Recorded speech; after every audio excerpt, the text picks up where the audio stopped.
So physics and arts have a lot in common. It's probably easier to talk about physics and artists, or physicists and artists. What's interesting is that physicists and artists both use the same kind of attention to detail, but still having to look at the broader context at the same time.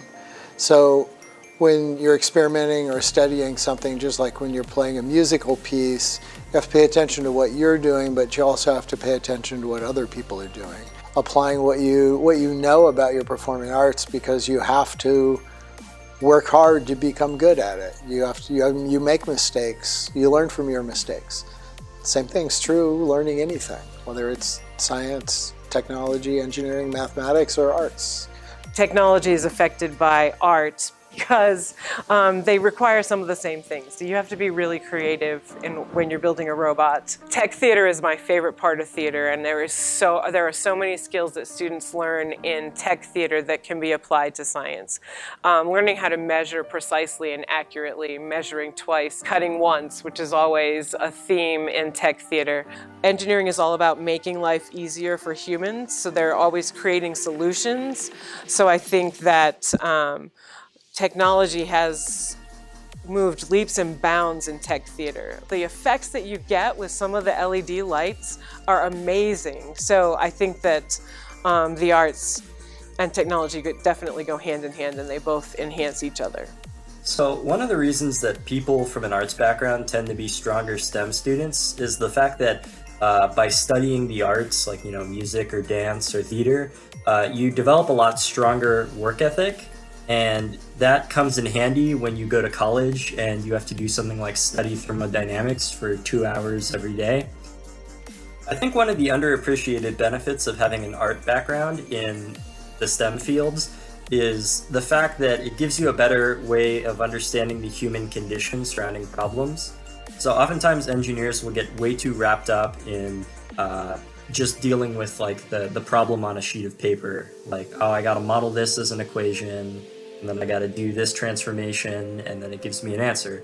When oftentimes it's more important to understand the people that are being affected by the issue.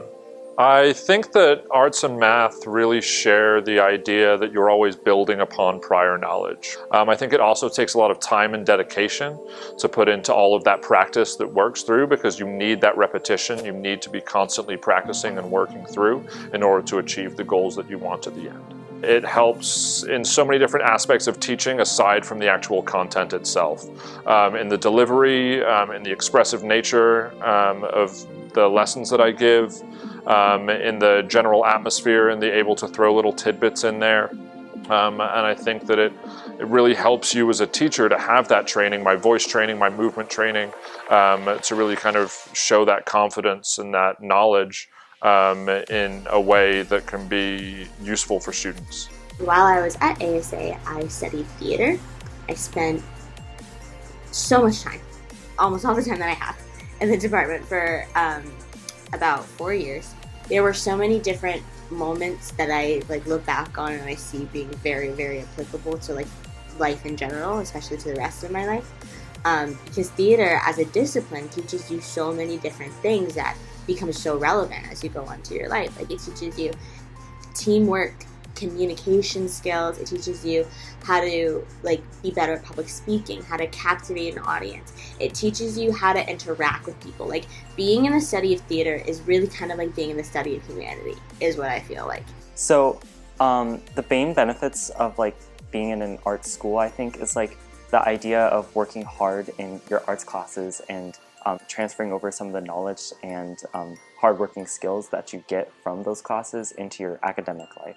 Just like studying, you have to practice for a test, right? You have to practice for a practice check, and so for a test you have to study, and I think that you kind of transfer over some of those study skills into your arts class and then vice versa. So arts has really taught me a lot about patience and making sure that I really build up my basic skills before I try to move on to something more complicated. So it's taught me a lot about not just jumping in and being disappointed when I can't do something really complicated. I believe that the arts teaches a lot about community, and I think specifically at ASA, community is one of the most important things, especially within the classroom. When given a piece of music, specifically as a choral art student, you have to be open to different ideas, different interpretations, and you have to be able to apply that towards your piece of music. I think that the arts community is one of the strongest communities that there is, and I think that it brings a lot of people together to make one of the most beautiful things that this world has to offer, which is music.